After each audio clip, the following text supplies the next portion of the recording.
प्यारे बच्चों, जैसा कि हम लोग जेएसएससी सचिवालय 2023 के लिए मैथ और रीजनिंग के सीरीज चला रहे हैं, जो इम्पॉर्टेंट क्वेश्चंस कहिए या केस क्वेश्चन कहिए, वैसे सवाल को लेते हैं जो आने वाले एग्जाम्स में काम आए। और ये सिर्फ जेएसएससी के लिए स्पेशल्स है। ऐसे सवाल तो दूसरे एग्जाम में भी आते हैं, लेकिन जेएसएससी का जो स्तर है, जो लेवल है क्वेश्चंस का, उस लेवल को देखते हुए ये सारे गेस क्वेश्चंस है। अगर आप इस तरह के प्रश्नों को प्रैक्टिस कर लेते हैं और सीख लेते हैं, तब तो आपके लिए बहुत अच्छा है। मैथ और रीजनिंग की तरफ से आप निश्चिंत रहेंगे कि 40 सवाल जो है ये आसानी से हो जाएगा। 40 सवाल ही नहीं, बल्कि ये 120 नंबर आपको देगा और यही आपको सिलेक्शन कराएगा। इससे पहले हमने 9 वीडियो अपलोड किए हैं। ये मेरा 10वां वीडियो है। जो आज का टॉपिक है वो है मैथमेटिक्स। इसमें हमने डिफरेंट क्वेश्चंस को लिए हैं और ऐसे क्वेश्चंस जो बार बार पूछे जाते हैं और बहुत ही इंपॉर्टेंट है। वैसे सवाल जो बहुत कम पूछे जाते हैं या लेस इंपॉर्टेंट है, वे सवाल को हम लोग नहीं ले रहे हैं। इसलिए आप इस तरह के प्रश्नों को लगातार खूब प्रैक्टिस कीजिए। तो चलिए आज का सेशन शुरू करते हैं। पहला सवाल है कि इफ √1 + x/144 = 13/12, यदि √1 + x/144 = 13/12, then find the value of x। तो x का मान ज्ञात करें। यहां देखिए x का मान ज्ञात करने बोलता है, तो आप कैसे निकालोगे क्विक, वो सीखो।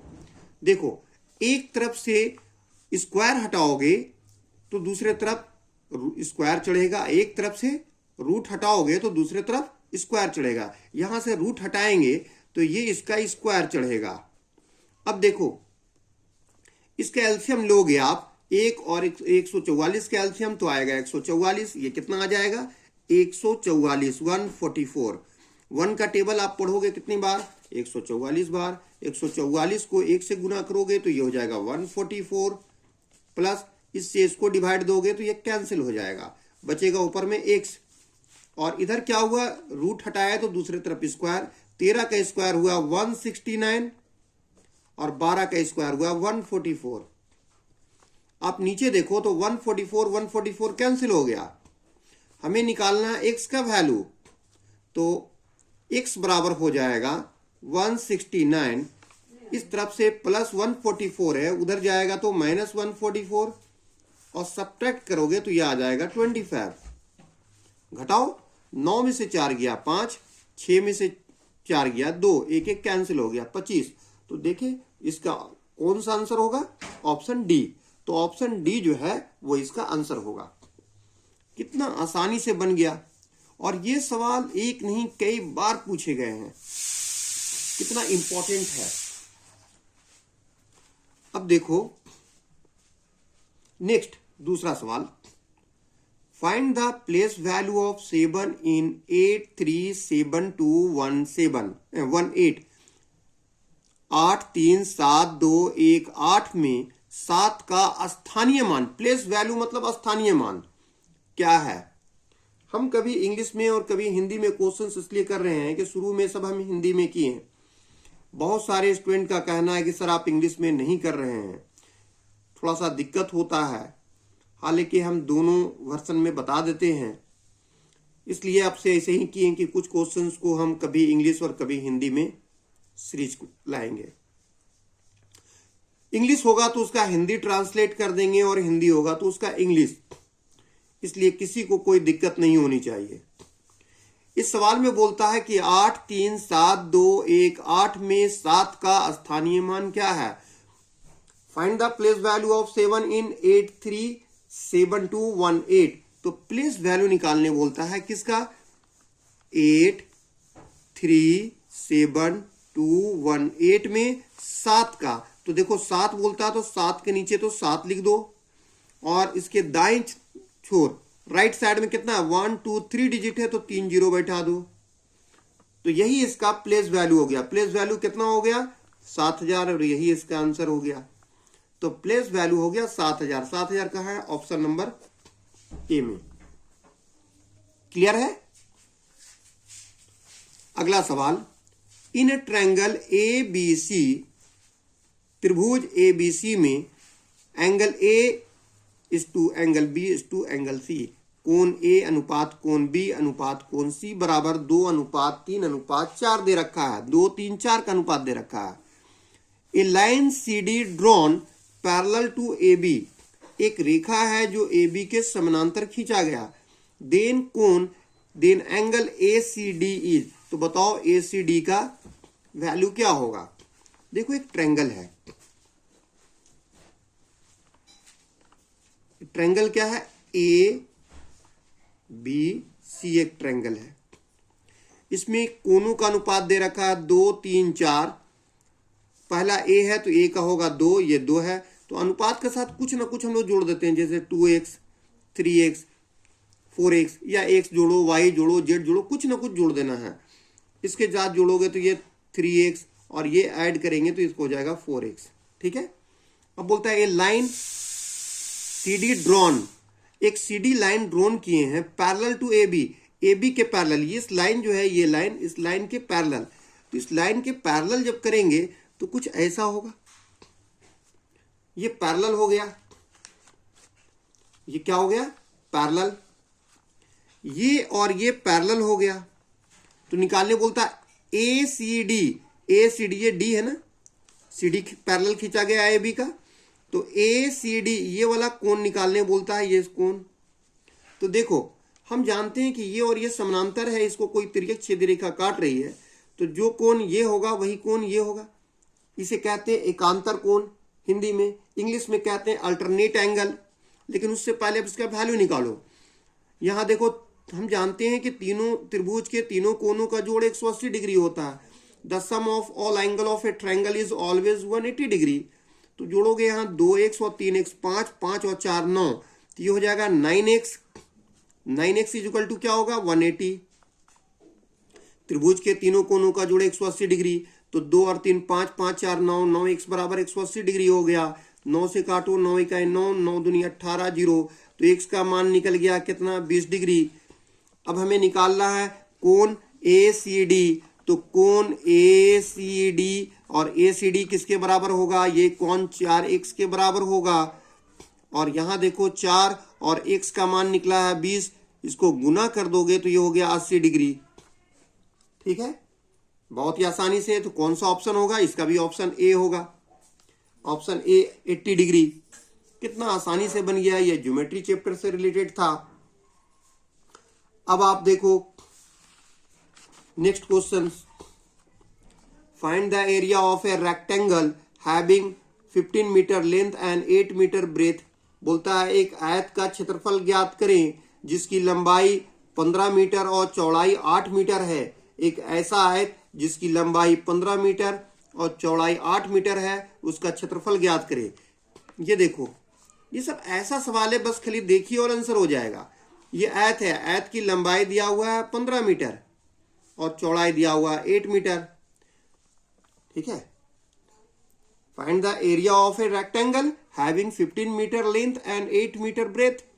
एक ऐसा रेक्टेंगल जिसकी लंबाई 15 मीटर और चौड़ाई 8 मीटर है, इसका एरिया निकालना है। तो एरिया क्या होता है, लंबाई गुने चौड़ाई। एरिया आप निकालेंगे तो इसका लेंथ इंटू ब्रेथ होता है। लेंथ 15 है और ब्रेथ इसका 8 है, दोनों को मल्टीप्लाई कर दीजिएगा तो हो जाएगा 120, और मीटर में है तो मीटर स्क्वायर। ये इसका आंसर हो गया। कितना आसान था।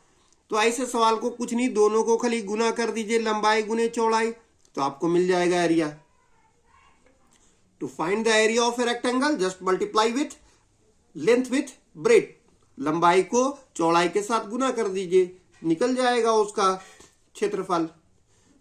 कितना आसान है। चलिए अगला सवाल,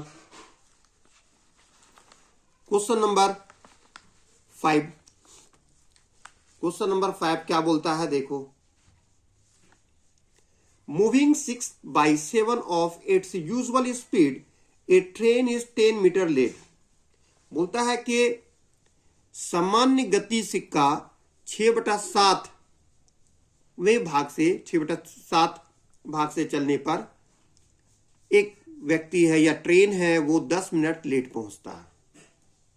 moving 6/7 of its usual speed, अपने सामान्य गति का 6/7 से चलने से एक ट्रेन 10 मिनट लेट पहुंचता है।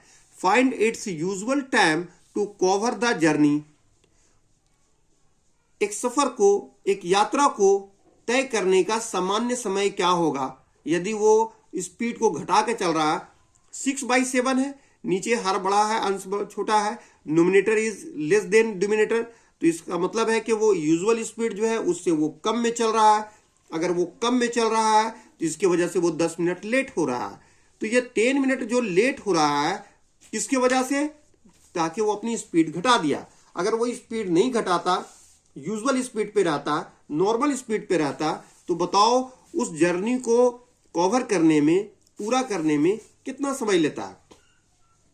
सवाल समझ में आ गया। यही है, moving 6/7 of its usual speed a train is 10 minute late, find its usual time to cover the journey. तो ऐसे सवालों को कैसे बनाएंगे, बहुत ही आसानी से, बस खाली देखो और आंसर हो जाए। देखो 6/7 है तो 6 तो ऊपर का नोमिनेटर लिख दो। अब नोमिनेटर और डिनोमिनेटर में कितनी का अंतर है, 6 और 7 के बीच में 1 से डिवाइड दे दो। और कितना मिनट लेट हो रहा है, जितना मिनट लेट हो रहा है उससे गुना कर दो। तो 6 को 10 से करोगे तो 60 मिनट। इसका मतलब हो गया कि अगर ट्रेन यूजुअल स्पीड से चलता तो सिर्फ 60 मिनट में वो अपनी मंजिल तक पहुंच जाता, वो जर्नी को, उस यात्रा को कवर कर लेता। सवाल समझ में आ गया। क्या है सवाल, क्लियर है। अगर वो अपने नॉर्मल स्पीड से चलता, स्पीड यहां घटाया 6/7 किया था, तब वो 10 मिनट लेट था। अगर वो स्पीड नहीं घटाता, यूजुअल स्पीड से चलता, तो वो 60 मिनट का मतलब है 1 घंटा। 1 घंटे में वो अपने सफर को पूरा कर लेता। आपको ऑप्शन देखो, option D is the answer. Clear है। कितना आसान सा सवाल था, ये ट्रेन चैप्टर से था। नेक्स्ट क्वेश्चन है, व्हाट इज 32% ऑफ 3/8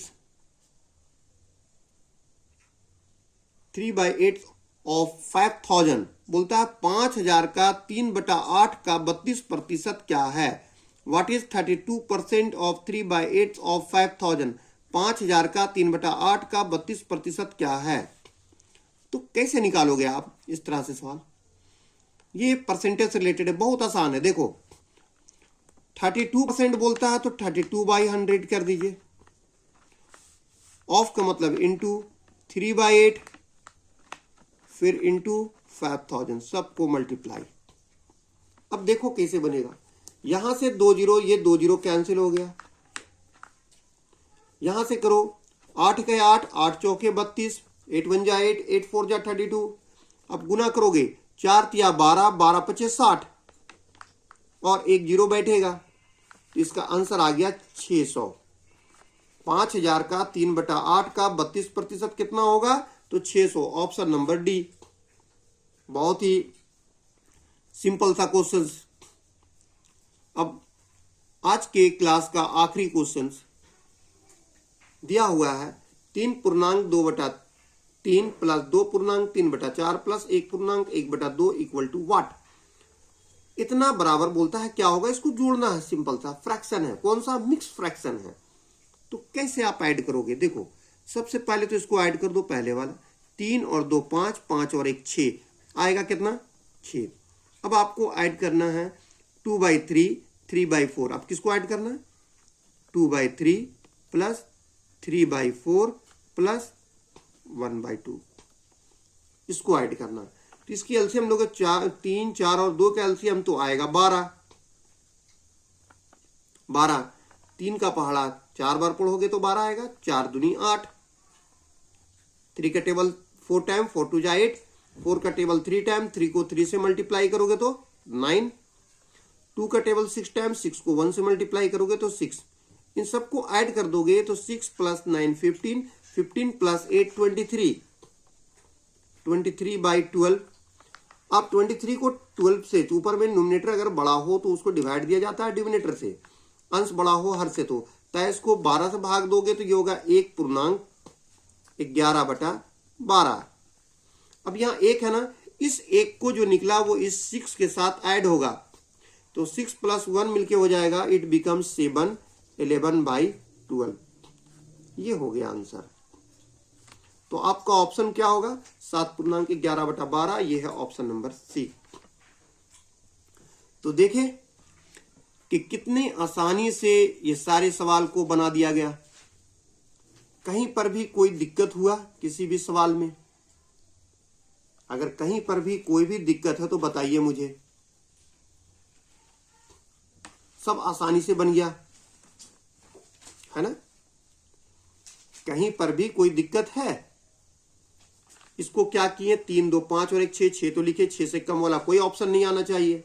अब इसके बाद 2/3 को 3/4 और 1/2 के साथ जोड़ते हो तो सबका नीचे कैल्शियम लिए 12, 3 का पहाड़ा 4 बार पढ़ोगे तो 12 आएगा, 4 दूनी 8, 4 का पहाड़ा 3 बार पढ़ोगे तो 12 आएगा, 3 3 9, 2 का पहाड़ा 6 बार पढ़ोगे तो 12 आएगा। अब 6 को ऊपर वाले 1 से गुना करेंगे तो 6, ऊपर सब जोड़ोगे 23/12, 23 को 12 से भाग दोगे तो 1.11/12, ये 1 को 6 के साथ जोड़ दोगे तो 7.11/12। तो इस तरह से हम लोग बहुत ही आसानी से क्वेश्चंस को सॉल्व कर सकते हैं। सिर्फ चाहिए आपको कि मेरे चैनल के साथ कंटिन्यू बने रहें, वीडियो को पूरा देखें, स्किप करके ना देखें, और अगर इससे आपको फायदा पहुंचता है तो अपने साथियों को भी शेयर करें ताकि उनको भी इससे लाभ हो। और बहुत सारे ऐसे बच्चे हैं जो कहीं कोचिंग नहीं कर पा रहे हैं ड्यू टू एनी रीजंस, चाहे तो उनके पास मनी प्रॉब्लम हो, चाहे टाइम प्रॉब्लम हो, या कोई और भी हो, तो वैसे बच्चों को भी इस तरह के वीडियो से लाभ हो। साथ ही साथ वीडियो अगर अच्छा लगता हो तो लाइक करना ना भूलें। और कोई भी आप में से ऐसे हों जो अब तक पहली बार देख रहे हैं वीडियो को, तो वैसे स्टूडेंट चैनल को सब्सक्राइब करना और बेल आइकन दबाना ना भूलें ताकि मेरा आने वाला डेली जो वीडियो अपलोड होता है उसके अपकमिंग वीडियोस के नोटिफिकेशन सबसे पहले आपको मिलता रहे। और अच्छे से आप तैयारी करते रहे। चलिए आज के लिए इतना ही, अगले क्लास में मिलते हैं। Okay, thank you.